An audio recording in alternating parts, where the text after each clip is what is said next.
Georgia Congressman John Lewis has been testifying today, the civil rights pioneer testifying before the Senate Judiciary Committee, calling on lawmakers to pass new voting rights protections in the wake of that Supreme Court ruling that eviscerated the 1965 Voting Rights Act. South Carolina Congressman Jim Clyburn is the assistant Democratic leader in the House and joins us now. Always good to see you. Thank you, Congressman. Well, thank you so much for having me. What fixes do you think can be done? Realistically, given the leadership in the House right now, what could get through both houses and get to the president's desk? Well, Andrea, I think that we can fashion a bipartisan response to that Supreme Court decision.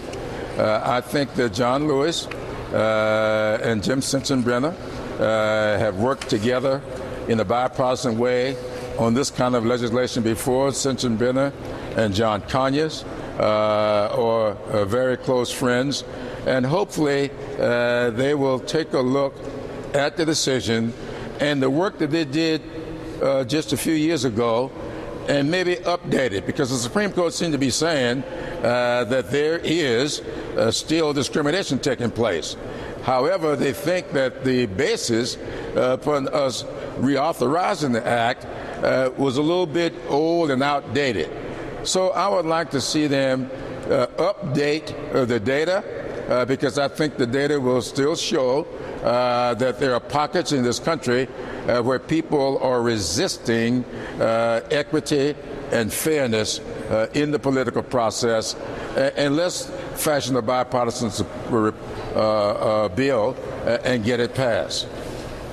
Let me also talk to you about immigration, because there's a lot of mixed signals coming out from the Hill today. Senator Schumer said he thinks something can get out of the House, not before the recess, of course, but something that Democrats would support could get out of the House if they can go district by district.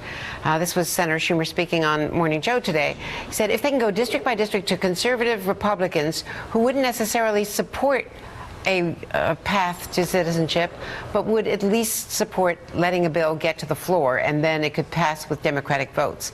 Do you think the Speaker would allow something like that to happen? Well, I don't think so. I listened to you all this morning and watched you, and I think that on the House side, it is going to be very, very difficult for John Boehner, our Speaker, who I have a great deal of admiration and respect for. I just don't think he's going to be able to get that kind of legislation out of the House.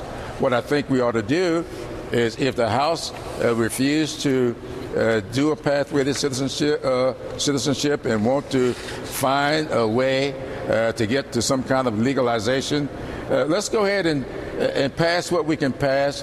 Let's get it to a conference, and then maybe it's a chance that we can get what Senator Schumer is talking about out of a conference. I don't think you're going to get it coming to the House floor. It'll have to take a conference, I believe. And what is the latest, as far as you're concerned, on the health care mandate up for a vote? Well, I think that the health care, the Affordable Care Act, if I might call it that, or Obamacare, is in a very, very good place. Our job now is to get it messaged correctly. Look at the headline coming out of New York today, where they are saying that an across the board 50% reduction can be seen by those people who are purchasing insurance coverage in New York. In fact, they laid out an example of a person whose monthly payment now is around $1,000 a month. Some of them will see that reduced to around $300 a month. That is fantastic.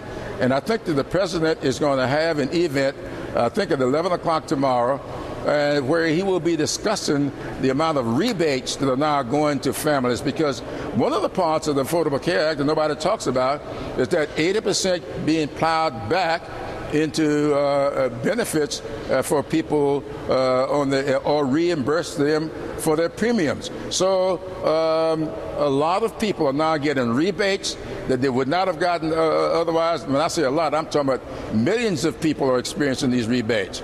So when you look at the Affordable Care Act, The more people experience it, the more they love it.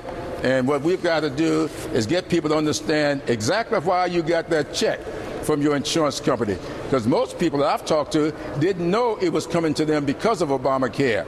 So let's let them know why they're getting it. Let's let them know why that child born with diabetes can now go on your insurance policy. Let's let them know that that college student that's still looking for a job can stay on your policy until they're 26 years old. We've got to let them know that all of that are the benefits of Obamacare.